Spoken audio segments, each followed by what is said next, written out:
Hola, ¿qué tal? Muy buenas tardes. Hola, muy buenas tardes tengan todos. Bienvenidos aquí a este espacio en las redes sociales. Soy Mario Pentón. Me da muchísimo gusto darle la bienvenida a los abogados de Gallardo Law Firm, con los cuales vamos a estar hablando de importantes cambios en la solicitud para la residencia permanente en los Estados Unidos y también el examen médico que pide USCIS. Me acompaña, como ustedes pueden apreciar, el abogado Jesús Novo, que no sé por qué no le sale el nombre aquí, voy a tener que revisar esto. Abogado, ¿cómo está? Buenas Buenas tardes. tardes, Mario. Muy bien. ¿Cómo estás tú? Muy bien, muy bien. Aquí estoy tratando de encontrar, a ver aquí dónde es que salen los nombres, para ver por qué no sale el nombre, pero bueno, es parte de... Aquí está, ya Yo lo... lo veo, no sé cómo. Ok, ahí está. Ahora sí. Ahora sí, ahora sí, pues vamos a estar hablando sobre sobre estos importantes cambios. Creo que hay mucha desinformación, hay mucha gente que quiere saber en qué consisten estos cambios, si van a ser para bien, si van a ralentizar aún más las solicitudes de residencia. Y sí, antes de que el abogado nos dé la explicación, quiero contarles que en el día de hoy me encontré con dos cubanos que aplicaron bajo la ley de ajuste cubano, vinieron con el paro humanitario y ya tienen su residencia permanente, su green card. Entonces, sé que hay mucha gente por ahí que andan preguntándose, no, y a los que vienen con paro humanitario no les llega el green card, sí les llega su residencia permanente. Y a los que vienen por el CBP-1 igual les está llegando su residencia permanente, pero son muchas las personas, muchos los casos, y USCIS está inundado ahora mismo de casos y procesando casos. Entonces entiendan eso, no es que no estén llegando los casos, sino que, o las residencias, sino que es un proceso. Abogado, háblenos de estos cambios en la solicitud de residencia, por favor, y también en el examen médico. ¿Qué cambios son estos y si son para bien? Bueno, el cambio en realidad es algo que debían haber hecho hace mucho tiempo, en mi opinión. Ok, Lo que ahora van a solicitar que la I-693, que es ese documento que incluye las vacunas y incluye el examen médico, se someta junto con la aplicación. Lo único que es un poco preocupante es que si no se envía, pues entonces no te van ni siquiera a enviar lo que se llama usualmente una petición de más evidencia, te lo van a rechazar sencillamente y se acabó. Eso es lo único que me preocupa a mí, pero en realidad es algo bueno porque me parece que va a agilizar el proceso, va a ser mucho más rápido, como cuando toda la evidencia va a estar ahí, pues entonces me parece que va a ser mucho más rápido y va a ser mucho más eficiente. Antes muchas personas preferían enviar la aplicación y después cuando entonces Migración le pedía el examen médico, entonces mandaban la I-693. Claro, hay una cosa que tenemos que tener en cuenta. Antes valía solamente por 6 meses, eso lo extendieron y ahora vale por mucho tiempo más. O sea que ahora no hay el problema de que si se te demora, por ejemplo, te dan una entrevista o una cosa así, pues entonces ya no hay ese problema porque ese documento dura por mucho más de esos 6 meses que duraba antes. O sea que no hay tanto problema con eso. Pero yo pienso que sí, yo pienso que va a ser para bien, en mi opinión. Me parece que va a agilizar el proceso, van a ser mucho más rápidas las aprobaciones. Ahora, hay que tener en cuenta de que las personas que no lo envíen junto, y esto ya está en efecto, los que no lo envíen junto con su I-485, pues lo más probable es que se lo van a negar o que sencillamente no se lo van a aprobar. Tienen que estar conscientes de eso. No le van a mandar una petición de más evidencia, sencillamente se lo van a negar. Una cosa que quería mencionar, Mario, de lo que hablaste anteriormente, las personas se desesperan y tal como tú decías, hay muchísimos casos, muchísimas aplicaciones, tanto de parol humanitario como del CBP-1. Antes casi todo el mundo requería una entrevista en inmigración. Eso ahora casi que lo han obviado. O sea, que en realidad tenemos que estar muy contentos con esto, ¿no? Porque antes como que había que ir a una entrevista, se demoraba muchísimo más tiempo. Ahora esto ya no hay, a casi nadie le da entrevista, solamente que a los seleccionan al azar, dicen ellos, y entonces le dan entrevistas a algunos, pero ya casi nadie le da entrevista para la aplicación de residencia, así que hay que estar muy contentos con eso. definitivamente. Déjenme recordar rapidito que incluye este examen médico exigido por USCIS. El historial médico completo, examen físico, prueba de tuberculosis, prueba de sífilis y gonorrea, pruebas de vacunas, que son las vacunas que deben de tener puestas cuando usted entró al país. Le dieron la posibilidad de ponerse esas vacunas. Si no se las ha puesto, debería ponérselas. Llama a las madrinas de los seguros, siempre les digo, 305-224-1155. También examen de alcohol y drogas en algunos casos e incluso examen psicológico en algunos casos también. Y debe estar todo esto pues certificado, documentado por médicos que tengan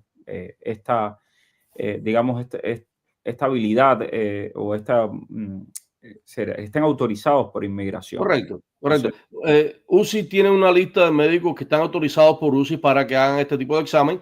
Una cosa importante que hay que mantener en cuenta, Mario, es que la vacuna del COVID es una de las vacunas que se requieren para este documento. Muchas personas que no quisieron vacunarse ahora se ven en la disyuntiva de o no se ponen la vacuna o no se hacen residentes, lo cual me parece que es una tontería. Sí, si tú no eres residente y vas a aplicar la residencia, a no ser que tengas un motivo religioso o que tengas una cuestión de salud que te afecte la vacuna, definitivamente te tienes que poner la vacuna del COVID. O sea, no hay otra forma de hacerlo. Hemos tenido muchísimos casos de personas que nos llaman para ver si pueden evitar la vacuna. Desafortunadamente, si no es un problema religioso o un problema de salud, no hay ninguna forma de escapar. Ok, vamos a las preguntas, vamos a responder las preguntas de la audiencia. Buenas tardes, ¿se demora igual la residencia por ajuste de estatus que por solicitud de ajuste cubano? Es que es un ajuste de estatus, ¿no? Es ajuste de estatus siempre. O sea, me imagino que lo que quiere decir es si es por una petición familiar o si es por por la ley de ajuste cubano. En realidad, siempre, es más, cuando usted busca el tiempo de proceso, no va a encontrar jamás la aplicación por la ley de ajuste cubano. Lo único que encuentra, y siempre le dicen que si usted para buscarlo, lo busque por una petición familiar, es exactamente al mismo tiempo. O sea, se demora lo mismo que las peticiones familiares. Por eso le dicen que cuando entra al sistema para buscar el tiempo que se demora, debe buscarlo como si fuera una petición familiar. Efectivamente. Bueno, Aleida, un abrazo para ti hasta las Islas Caimán. Pensé mucho en ti cuando estaba pasando ese ciclón por allá. Realmente tenemos gente que nos ve, que nos sigue de todos lados y eso me da mucha alegría. Ok, vamos a ver. El tema abogado, hablemos del tema del parol humanitario. Está extremadamente lento. Lo que hemos visto de aprobación son mínimas. Sí, definitivamente muy pocas aprobaciones. Es un cuentagotas. Muy pocas personas están recibiendo las invitaciones para que se van a tomar las huellas. Y obviamente, como sabemos, mientras no se toman las huellas, no van a mandar las aprobaciones de vuelo. O sea que esto es una cosa que se veía venir cuando de aquella que se pidió a los voluntarios, que UCI pidió a los voluntarios para que analizaran las aplicaciones, ya se sabía que esto se iba a demorar, iba a ser poco a poco. Desafortunadamente, posiblemente le quede muy poco al programa, quizás hasta el 20 de enero, quizás un poquitico más, pero no mucho más de eso. Bueno, gracias Inés, qué bonito mensaje. Primero desde Cienfuegos y ahora desde Nebraska. Debe ser un frío tremendo por allá arriba, así que abrígate mucho y cuídate. Saludos, soy cubano, entré con CBP-1, tengo corte en el 2027, no hice asilo. ¿Podré aplicar para la residencia con esa corte? Ok, Giovanni, si entraste con CBP-1, es primera casilla, la corte no tiene jurisdicción para darte la residencia. Tú tienes que aplicar con UCIS, ¿ok? Al año y un día tienes que aplicar. Si vas a esperar a la corte, lo primero que te va a decir es, nosotros no te podemos dar la residencia, así que tienes que hacer una aplicación con UCIS, tienes que pedirme otro tipo de beneficio porque yo no te puedo dar la residencia, no hay ajuste cubano ni ningún tipo de residencia que pueda dar la corte. Así que aplica con UCIS al año y un día, cuando tengas tu recibo, mandas a cerrar esa corte. Y cierra esa corte, importantísimo. Ayer me llamó una persona que le llegó la orden de deportación a la casa por correo, por no cerrar la corte. Ciudadano cubano con pasaporte español y residencia permanente en Uruguay. Necesito visa para poder viajar hacia Estados Unidos. ¿Puedo solicitar el ESTA? Si eres ciudadano cubano, aunque tengas pasaporte español y aunque tengas residencia permanente en Uruguay, eres cubano. Al ser cubano, automáticamente quedas descalificado del ESTA y eso no ha cambiado, ni va a cambiar. Exacto, tiene que pedir una visa. Tiene que pedir una visa de cualquier manera. No importa que tenga residencia permanente en Uruguay, donde vivas, tienes que pedir una visa. Tienes que ir al consulado. Si quieres entrar a los Estados Unidos con visa, tienes que ir a pedir una visa. Lo bueno es que tienes una ciudadanía española y que tienes una residencia permanente en Uruguay. Es decir, probablemente el cónsul se dé cuenta de que tú no quieres emigrar a los Estados Unidos y te pueda dar una visa B1 o B2. Y si te la da como español, por ejemplo, te la va a dar por 10 años. Si te la da como cubano, te la daría por 5 años. Pero sí, no, con esta no puedes entrar aquí. Ok, ¿qué sabemos sobre los cubanos que estamos esperando cita en el sur de Tapachula por la CBP-1? Todos estamos asustados. Lo que sabemos todos, no, hay que esperar a que te llegue la cita, no hay otra forma de hacerlo. Lo que yo le digo a todo el mundo, están devolviendo cantidad de personas que están entrando por frontera, no le aconsejo a nadie que trate de cruzar. Los están devolviendo. O sea, hemos tenido una cantidad de clientes en estos días de que los han devuelto. Algunos los han sencillamente expulsado, otros han sido, le han dado deportación expedita con 5 años de castigo. O sea, que no le aconsejo a nadie que trate de cruzar la frontera. Hay que esperar, hay que tener un poco de paciencia a ver si en este tiempo que falta aquí para que supuestamente cierren el CBP One, le den a ustedes su cita. Y luego lo otro también, puede ocurrir un milagro. Y les tengo la historia de una persona que no puedo revelar todavía nada hasta que no esté aquí, pero tengo la historia de una persona que estaba igual de desesperada, que iba a cruzar la frontera de manera indocumentada, etcétera, etcétera, etcétera. Y usted es una persona que ustedes conocen, pero yo la he entrevistado anteriormente, y esa persona le llegó su cita. Ayer me escribió la hija llorando que le había llegado la cita y estaba contenta. Pero si no les llega la cita y si no les queda otro remedio, hay que regularizarse en México. Esa es la otra opción. Usted tiene que pensar con luz larga. Entonces, ya sabe que después del 20 de enero todo esto del CBP-1 va a terminar. Aproveche y vaya explorando las ideas de cómo regularizarse en México. Entonces, cubano, ya lo leí. Saludos. Hola, buenas tardes. ¿Qué tiempo demora la reclamación de niños menores? Mis nietos están en Cuba y sus padres están en Estados Unidos. Son menores. Gracias por su información. Los niños son menores y sus papás están aquí. Me imagino que sean residentes. Si son residentes, la demora son un par de años. Si son ciudadanos, no hay demora, es solamente el tiempo de proceso. Así que hay que ver los padres cuál es el estatus de ellos. Si son residentes, van a venir bien pronto. En este momento no me quiero atrever porque vi el boletín de visas hace un par de días, pero estaba como, si no me equivoco, en marzo del 2022. O sea que está por ahí. Un abrazo, Teresa, hasta Cottrell Bay. Somos casi vecinos. Dice, a mi tía se le ha demorado mucho, dice alguien por aquí. Yo llevo 8 meses. Bueno, no sé si con la CBP-1 o con lo otro.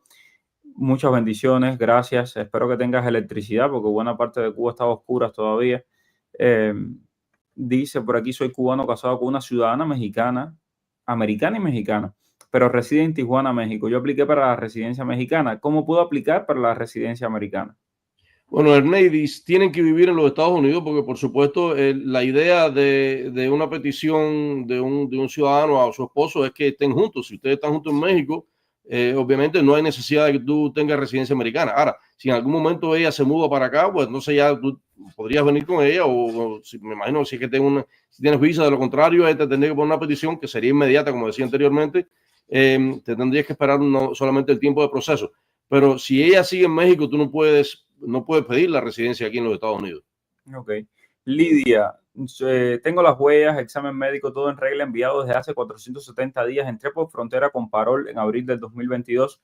Todavía 470 días, son 3 años de tiempo de espera, ¿no? Wow. Está en tiempo, todavía son 36 meses, así que está todavía súper en tiempo. No te desesperes, estoy seguro que en cualquier momento te llega. Ok. Vamos a ver, seguimos por aquí. ¿Cuánto puede tardar la entrevista de asilo? Tengo I-220A sin corte, pendiente de entrevista de asilo por 2 años y pico. ¿Pudiera pedir residencia? Gracias y saludos. Bueno, Jenny, tengo clientes de Venezuela que llevan 6 años esperando una cita en la oficina de asilo afirmativo y tengo entendido que hay personas que llevan más tiempo. Así que, sin embargo, por otro lado, tuvimos un caso de un cubano que entró y le dieron su entrevista a 3 meses y, por cierto, ganamos ese asilo. Era un asilo excelente, buenísimo. Lo ganó por cuestiones religiosas. Pero le dieron, a los 3 meses de haber entrado, le dieron su cita en el asilo afirmativo. Así que esto es ponerse de suerte, no sabemos, o sea, qué tiempo. Ahora, ¿puedes pedir residencia? No puedes pedir residencia, tienes I-220A sin corte, a lo mejor puedes solicitarla, jugártela, no tienes nada que perder, no vas a estar nunca peor de lo que estás ahora y existe la posibilidad de que UCIS considere que te den dado un parol y entonces te den la residencia. Exacto. Toca todas las puertas que puedas.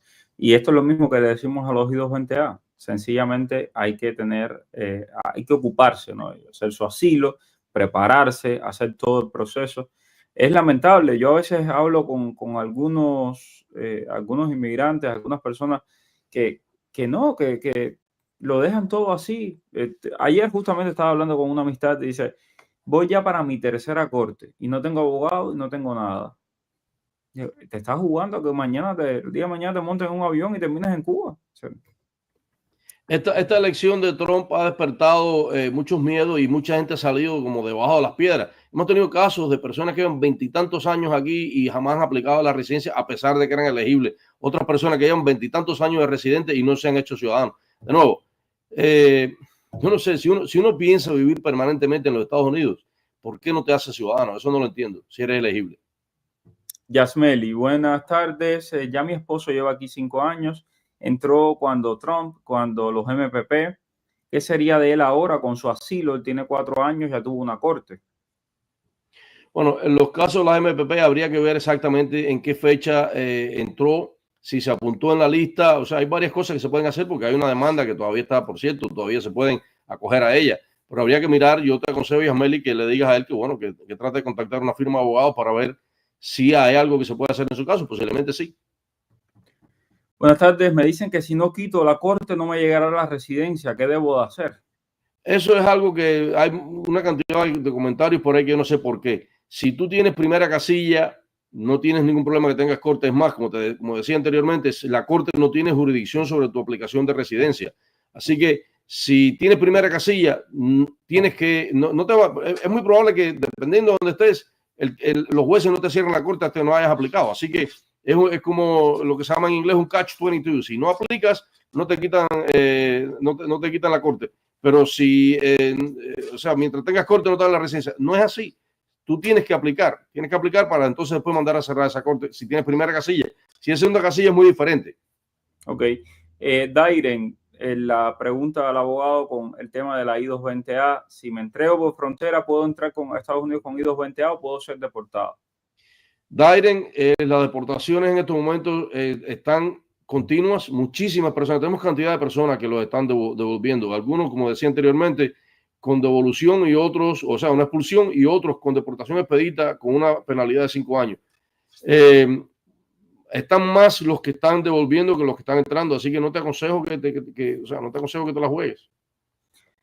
Mirta, me gustaría conocer si hay posibilidades después de que cancelen el parol, si es posible que me otorguen una visa de turismo. Es decir, ella aplicó al parol, quiere cancelar ese proceso y pedir una visa de turismo.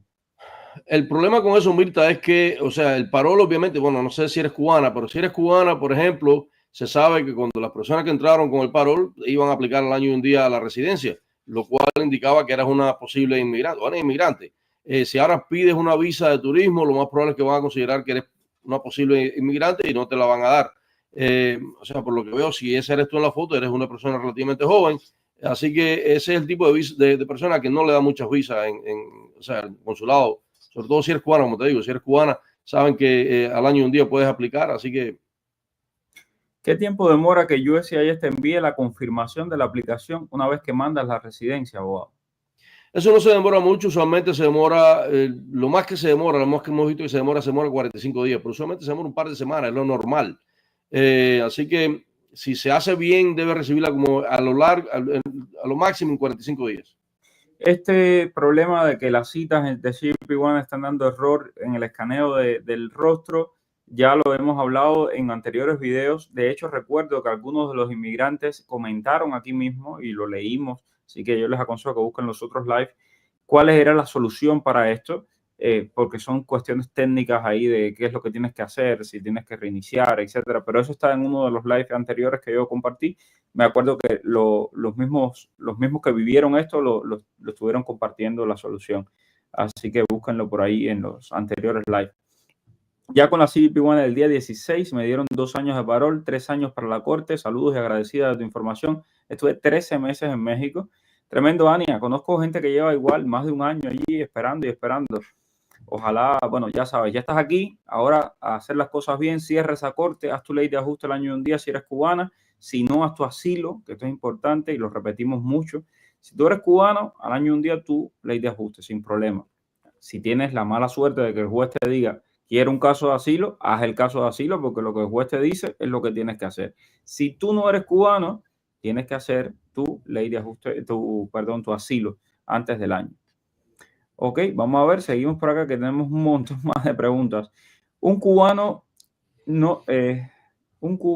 con solo NTA segunda casilla, miedo creíble aprobado, desestimaron la corte. ¿Debería pedir el parol o ajuste cubano, abogado?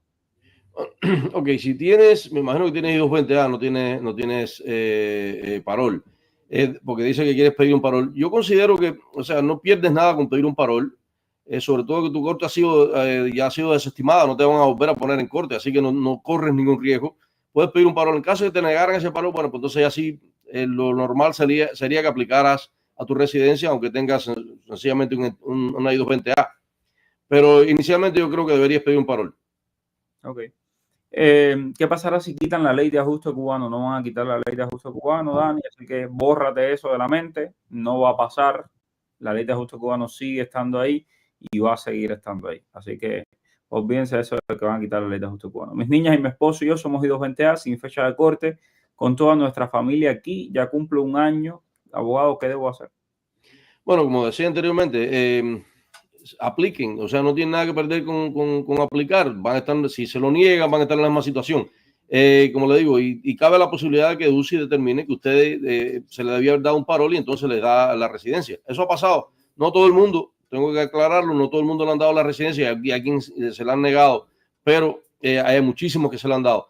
Si quisieran pedir un parol, también pueden hacer eso a muchas personas, sobre todo familias. Bueno, hay ciertos factores que habría que analizar para ver si califican para pedir un parol, pero es una posibilidad también. Buenas tardes, soy cubana, estoy en México con mi hija y mi pareja es ciudadano americano. ¿Puede ponerme la visa fiancé estando yo ilegal en México? La visa fiancé, bueno, recuerda que hay ciertos requerimientos de la visa fiancé, pero bueno, si en caso de que se cumplan eso, el hecho de que estés ilegal en México no creo que tenga nada que ver. El problema es que vas a tener que ir a una entrevista en el consulado y posiblemente vas a necesitar tener algún tipo de legalidad. Así que yo te aconsejo que trates de alguna forma legalizarte en México porque si te llega una entrevista al consulado es muy probable que no te dejen entrar ni siquiera al consulado. Así que trata de legalizarte. Dairen dice que ella está desesperada, que no le llega la cita y que tiene que entregarse en la frontera. ¿Qué les recomienda? Lo primero, tener clarísimo tu miedo creíble. Es decir, ¿por qué estás pidiendo asilo a los Estados Unidos y por qué ya no esperaste la CBP-1? Y entonces, hay que recordar cuáles son los motivos de persecución por lo cual uno pide asilo a los Estados Unidos. Uno no entra a la frontera ni por ser lindo, ni por ser cubano, ni por ser... No. Uno entra ahí porque está huyendo de una persecución. Y esa persecución puede ser por motivos religiosos, por raza, por tu opinión política, por tu identidad sexual. Entonces, tienes que saber el por qué tú estás pidiendo ese asilo. Explicarle al abogado, al juez, a la gente de inmigración por qué estás pidiendo ese asilo y además de eso, defenderlo, que muchas veces la gente lo pierde. Si puedes conseguirte un abogado para que te defienda, eso es lo ideal. ¿Estoy en lo cierto, abogado?